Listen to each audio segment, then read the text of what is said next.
Thanks for joining us for CBN News Today. I'm Charlene Israel. And I'm Ephraim Graham. The Arab Spring has proved deadly for Christians in the Middle East. Many of the overthrown leaders in the countries like Libya and Egypt have been keeping extremist groups in check. It's happening again in Syria, where Christians face greater oppression than ever as radical Islamists battle for power. Syrian Christians have supported the Assad regime because it has protected religious minorities over the years. Those days may be coming to an end. Many analysts tend to believe that as you weaken the regime, you also strengthen radical Islamists who are fighting the regime, who will have their say and are having their say in the so-called liberated areas of Syria in the north and elsewhere, where they're imposing Islamic rule. That's what happened in Egypt when the Muslim Brotherhood took over. Even though the Brotherhood has been weakened by military intervention, supporters of ousted President Mohamed Morsi still wreak havoc on Christians in the south. The church was surrounded on all sides, and the people surrounding the church were armed. They couldn't be less than 1,000, totally surrounding the church, carrying weapons. In the Christian town of Dalga, a monastery was destroyed by enraged supporters of Morsi.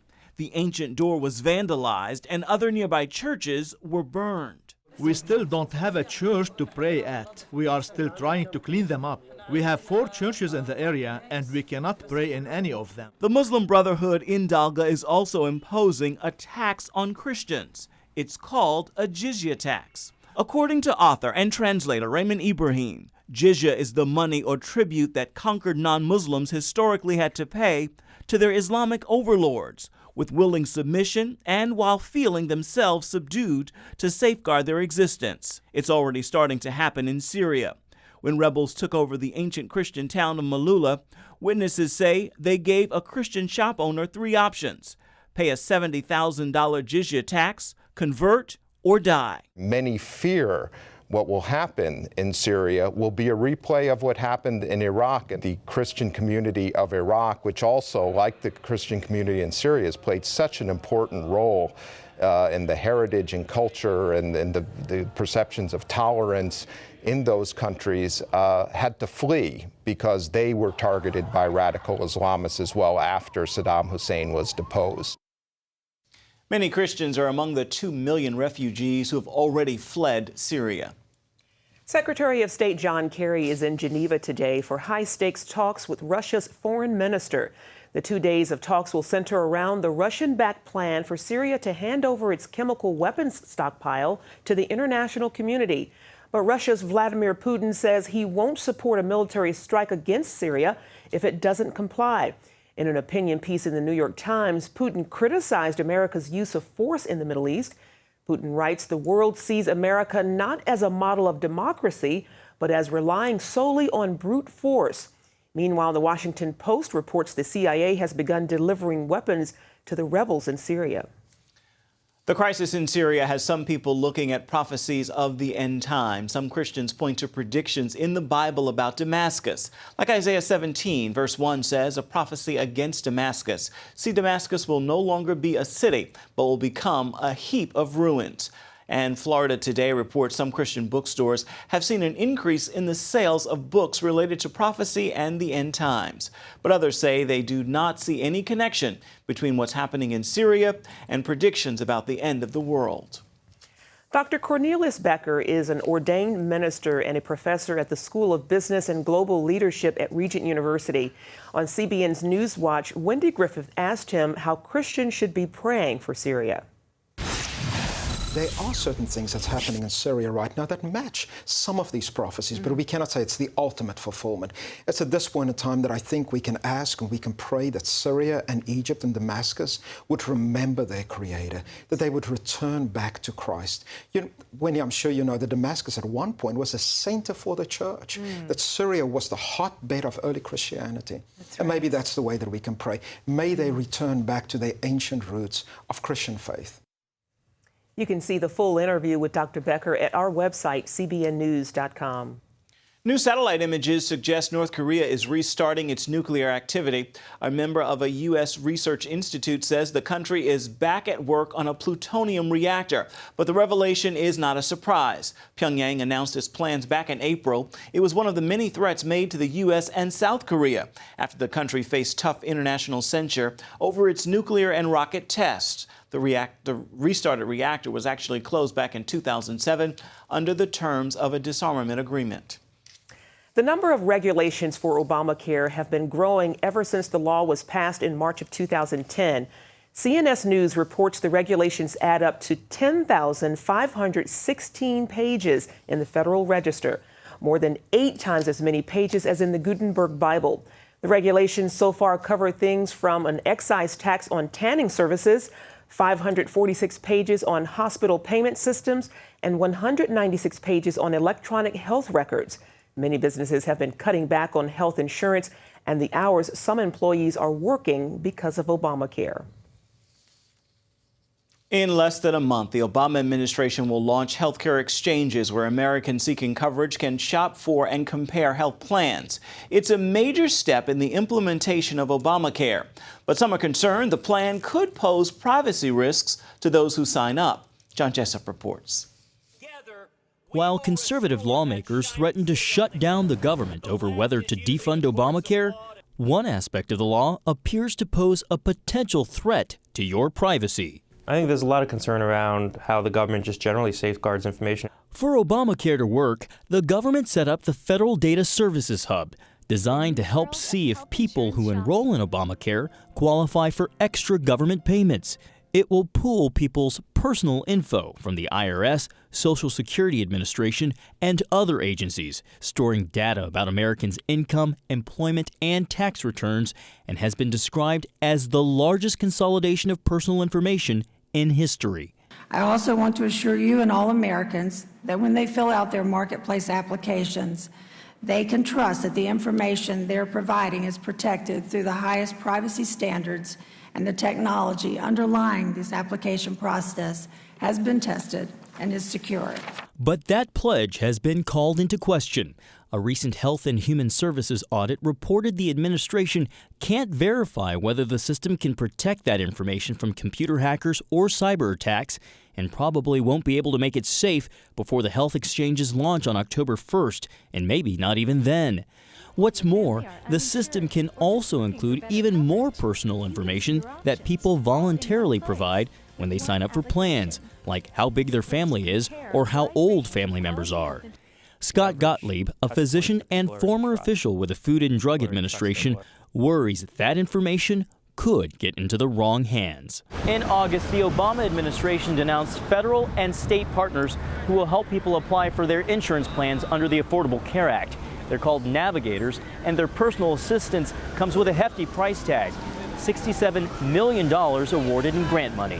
With so much access to personal information, Gottlieb believes the navigators pose an even bigger problem of potential fraud and abuse. There's not a lot of requirements for background checks or minimum standards on education and training. In fact, they've actually they're past their deadline for the training that they were promised they were going to do.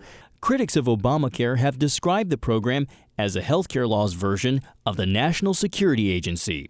Given the steady drip of security problems by former NSA employee Edward Snowden, it makes Gottlieb nervous. It doesn't inspire a lot of confidence that the hub, the portal, won't be accessible to a lot of people within these federal agencies. And the fact that the administration is now taking steps to exempt itself from statute, from law, like the Privacy Act, just means there's going to be even fewer safeguards. John Jessup, CBN News, Washington. Gay rights activists are seeking to ban sexual orientation therapy in the heartland. Lawmakers in Ohio are considering a bill that would bar counselors from helping youth under the age of 18 who want to change their same-sex attraction. Just last month, the governor of New Jersey signed a similar bill, and California has passed one as well. Liberty Counsel is fighting to block both laws, saying they violate the First Amendment rights of counselors and patients. Gay rights groups say the therapy harms young people. A challenge to America's national motto has been struck down by a federal district court. Dr. Michael Newdow from the Freedom from Religion Foundation sued to have "In God We Trust" removed from U.S. currency. The order rejects arguments the motto violates the First Amendment. The American Center for Law and Justice represented 41 members of Congress and almost 90,000 Americans who oppose Newdow's lawsuit. Coming up, 1 year later, questions remain. Why some in Washington accuse the Obama administration of a Benghazi cover-up.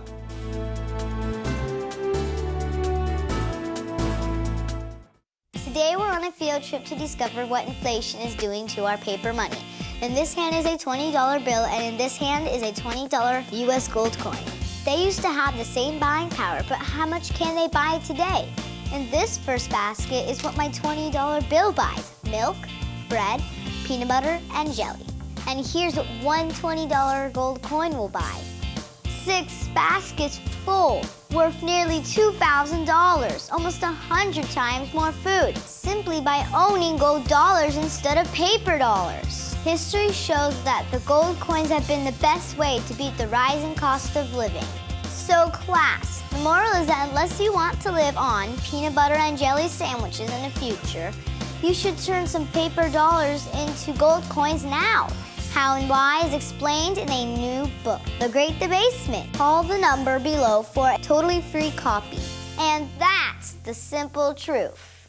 Help! If an emergency happened right now, you can have help at the push of a button with Medical Alert. Remember when I took that fall, Mary? Oh, yes, that was terrible. Yes, it was. Help! And I thought, what if you hadn't been there?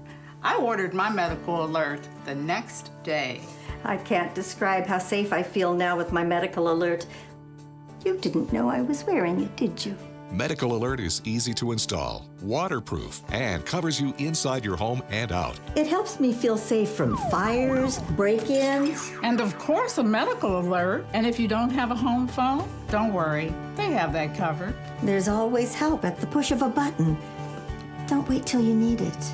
Get Medical Alert for less than $1 a day. There are no long-term contracts. Order now and get your second button free. Call for your free brochure. For your free Medical Alert system with second button free, call 800-575-8507.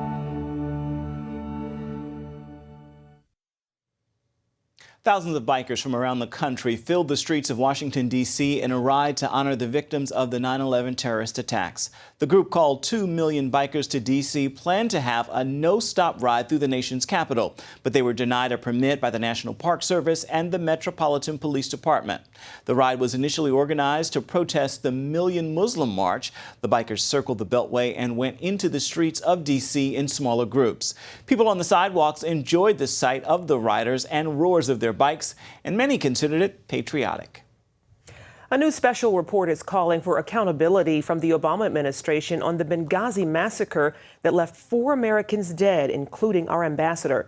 The group Judicial Watch launched an investigation into the cover-up that has persisted for an entire year. They call it a story of political treachery in high places. The group uncovered new information through 23 Freedom of Information Act requests and 4 lawsuits against the government. A few details from the report: more than 30 violent incidents occurred in and around Benghazi that should have been a warning to the State Department. The Obama administration's Benghazi stonewall, making survivors of the attack sign non-disclosure agreements, and evidence that the U.S. may have been using the Benghazi office to give weapons to rebels in Syria. Paul Strand takes a closer look now at the serious questions about what happened and what we still don't know. Ever since the September 11, 2012 attack, the Obama administration seems to have had a hard time shaking questions about Benghazi. South Carolina Republican Congressman Trey Gowdy has been one of the most dogged questioners. We don't know why the facility was open in the first place. It didn't meet security specification. And he says the crucial question of why forces weren't ordered to the rescue still looms large. Then there's the matter of a top Obama official going on all the major networks right after blaming an anti-Islamic video for stirring up the attack. There still has not been an explanation for why Ambassador Rice was the only person on the planet who thought a video had something to do with this siege. Christopher Farrell has been investigating Benghazi as the top researcher at the watchdog group Judicial Watch. Who is ever going to be held accountable for what happened? The folks at the State Department who were suspended from their positions have just been reinstated. They've been on a year's administrative leave with pay. Farrell was part of a Judicial Watch panel this week with Virginia Republican Congressman Frank Wolf that highlighted some startling accusations about Benghazi, like survivors being forced to sign statements they won't testify or talk about what happened. Some CIA operatives involved in the agency's mission in Libya have been subjected to frequent, even monthly, polygraph examinations, according to a source with deep inside knowledge of the agency's working. Why are people signing non-disclosure agreements and being polygraphed? And there's a presumption that when you don't want someone to talk, what they have to say would not be beneficial for you. What is the administration afraid of? What will the survivors disclose to the American people if given the opportunity to speak? Farrell believes it all may be tied to a covert operation to send Libyan weapons to some rebels in Syria, even some with links to al-Qaeda, to help them in their fight. The Obama administration may have been involved in an arms smuggling operation, in essence, to al-Qaeda in Syria. And it's very murky, and it's very unclear exactly how that may or may not have played out. But that's what it looks like. This is the sentence they don't want to hear on television. The Obama administration is arming al-Qaeda. And that's what's occurring on Libyan freighters docking at Turkish ports and transshipping arms into Syria. Gowdy says he's heard such things, but can't know because no one's testified, or they have been prevented from testifying. I don't know why we were in Benghazi. I've heard theories, some benign, some not benign. But this he does know. Not a single person has been arrested. Not a single person has been brought to justice. And Congress itself has accomplished little. There's 5 congressional committees. All have failed. It's startling how little progress has been made in this investigation over the past year. News people can find the witnesses, but apparently the world's leading law enforcement agency, the FBI, cannot. Hillary Clinton, as Secretary of State, famously asked a congressional hearing, "What difference at this point does it make?" It matters because 4 people were murdered. It matters because we've always told people who went in our stead, we won't leave you there, we won't abandon you, we will defend you. And thirdly, it matters because it's not asking too much that government actually tell you the truth when things are good and when things are not good. One big question a year in, if those in the Obama administration care about Benghazi, why don't they just supply the answers everyone wants? And the sobering answer to that might be, they don't care, or they just don't want to. Paul Strand, CBN News, reporting from Capitol Hill. The government has issued sealed indictments in the Benghazi attack, but officials won't discuss the investigation. Up next, on 9/11, the world saw just what radical Islam is capable of doing. So why, 12 years later, have leaders ignored the threats from the Muslims? The answer may surprise you.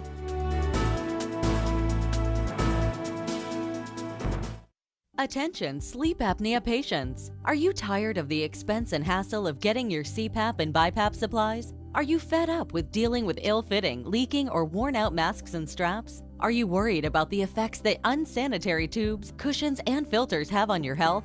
If you said yes to any of these questions, Allied Medical Supply Network has the solution to your problems. You could qualify to have your supplies regularly delivered right to your door at little or no cost to you. That's right, no more inconvenience, no worn-out masks and straps, no more unsanitary equipment, just restful sleep. Call Allied Medical Supply Network today to determine if you may qualify to receive your fresh, brand-name supplies at little or no cost. Don't delay. Call us now to see if you are eligible to save money on regular delivery of your CPAP and BiPAP supplies. Call 1-800-815-9947. That's 1-800-815-9947. Or go to cpapsupplyhelpline.com. Announcing an important breakthrough in healthcare that can benefit everyone. If you or anyone you love needs affordable health insurance, regardless of a pre-existing medical condition, call Quick Insurance 123 today and get the immediate relief you deserve. Quick Insurance 123 was created to provide affordable health insurance to all uninsured Americans, with or without pre-existing conditions. This is not a discount card. This is a real insurance program that lets you choose from many affordable health plans. with access to doctors, hospitals, emergency services, and more. So call the number on your screen now and get the health coverage you need just for calling. As a special bonus, we'll send you a free prescription savings card that could save you up to 85% on your prescriptions. That's right. You could save up to 85% on your prescriptions just for calling. Call Quick Insurance 123 to find out how you can get affordable health insurance and receive your free prescription savings card just for calling. Don't wait. Getting a free quote is as easy as 1, 2, 3. Call today.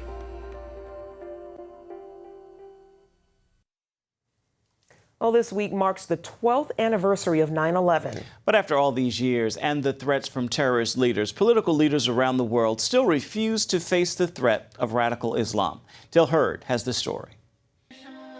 A few years ago, CBN News filmed Denmark's Muslim community marching through the streets of Copenhagen under a banner that reads, "Islam is peace and love." It would be great if it were true, except that a few weeks ago, one of Denmark's most influential leaders dropped a bombshell when he admitted that every mosque in the country is controlled by a radical imam. Even before George W. Bush would walk into a D.C. mosque in the days after 9/11 and say that the attack on the World Trade Center was not the true face of Islam, critics have accused Western leaders of being more concerned with appearing open-minded and tolerant rather than confronting the threat of radical Islam. Because while the vast majority of the world's Muslims are not terrorists, the vast majority of the world's terrorists are Muslims. The U.S. has foiled more than 60 terrorist plots since 9/11. Britain uncovers at least one major terrorist attack every year. But there are other forms of violence from Muslim culture authorities aren't facing. Britain is still reeling from a scandal in which police covered up a Muslim rape gang epidemic for years, one in which primarily Pakistani men made white English girls their sex slaves. For years, British authorities tried to pretend that Muslim sex grooming gangs didn't exist, and so the problem grew, and more young women had their lives ruined.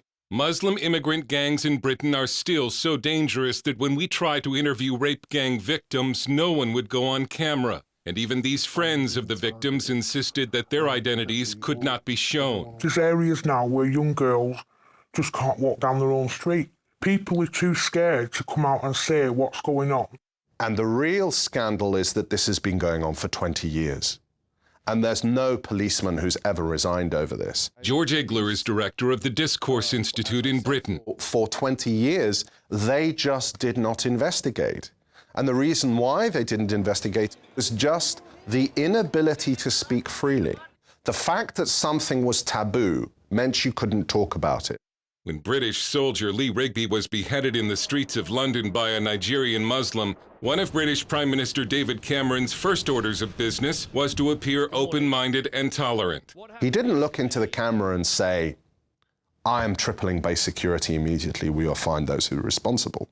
He said, "This has got nothing to do with Islam." So all these people realized in an instant they were being lied to.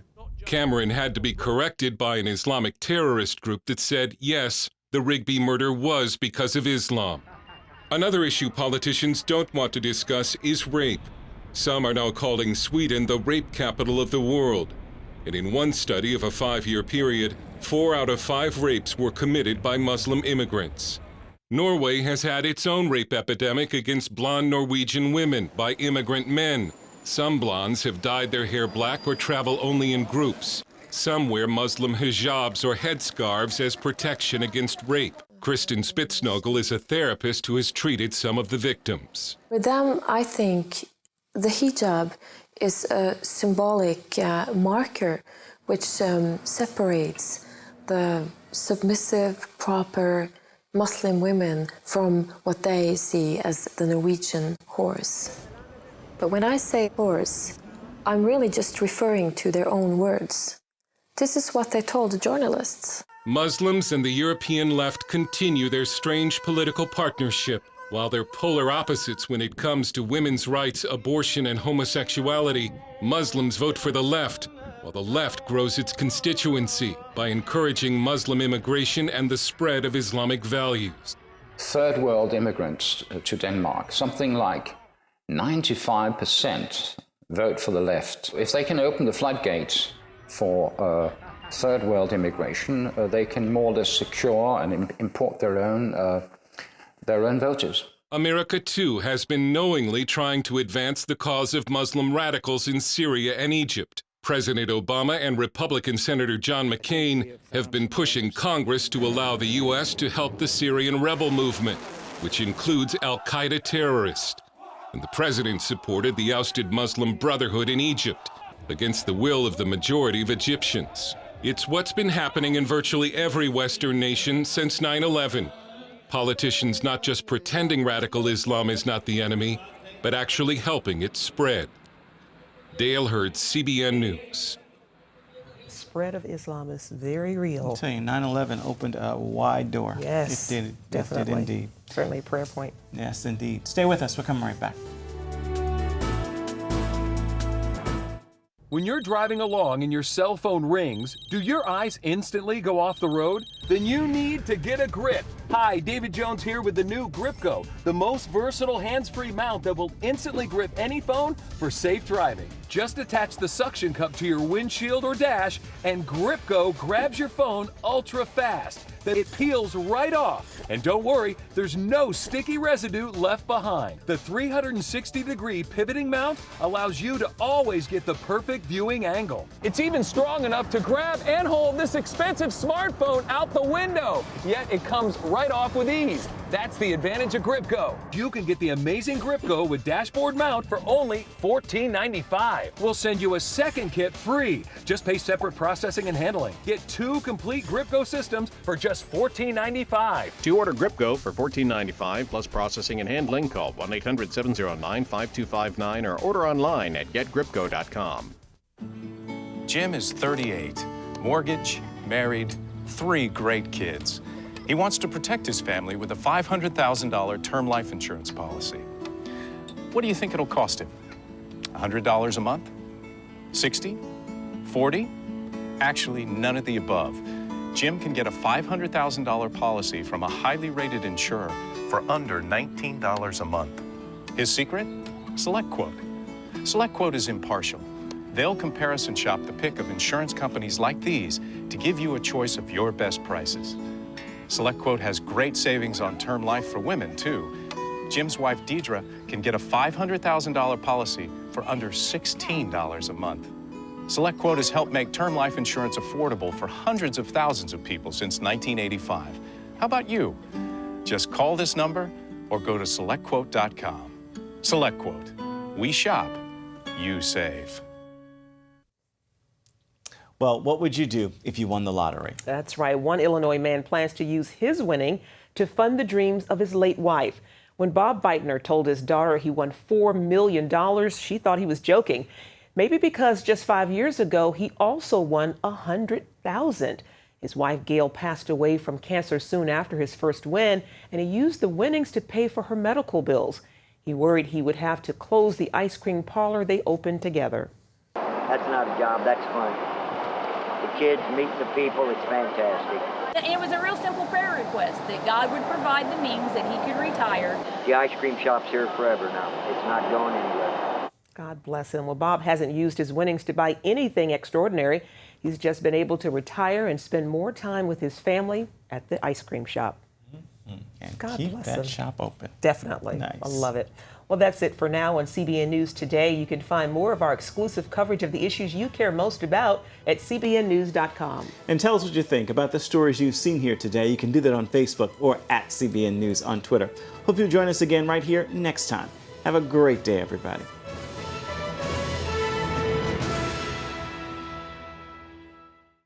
If you had a choice between going bald and a full head of hair, which would you choose? Advances in medical science have resulted in the world's first and only permanent solution to hair loss. Yes! You wash it, you cut it. It's your own real Naturally growing hair. When it comes to hair restoration, no one in the world has more experience than Bosley. The results look completely natural and are affordable on nearly any budget. But the entire process can't be explained in 60 brief seconds. So to find out more about this clinically proven and permanent solution to hair loss, call now to receive your free no-obligation information kit. It'll answer all of your questions about hair loss and hair restoration. Plus, we'll also send you this $250 gift certificate just for calling. Every day you wait, you're losing more hair. So don't put it off any longer. You owe it to yourself to find out the facts. Choose hair. Choose Bosley. Call 800-868-9957. That's 800-868-9957. Introducing the CBN Bible from CBN.com. Now, an easier way to study the Bible and grow in your faith. Highlight your favorite verse.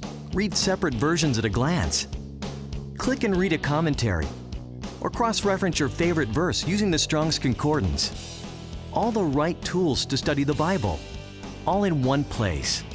The CBN Bible, available at cbn.com/Bible or the iTunes App Store.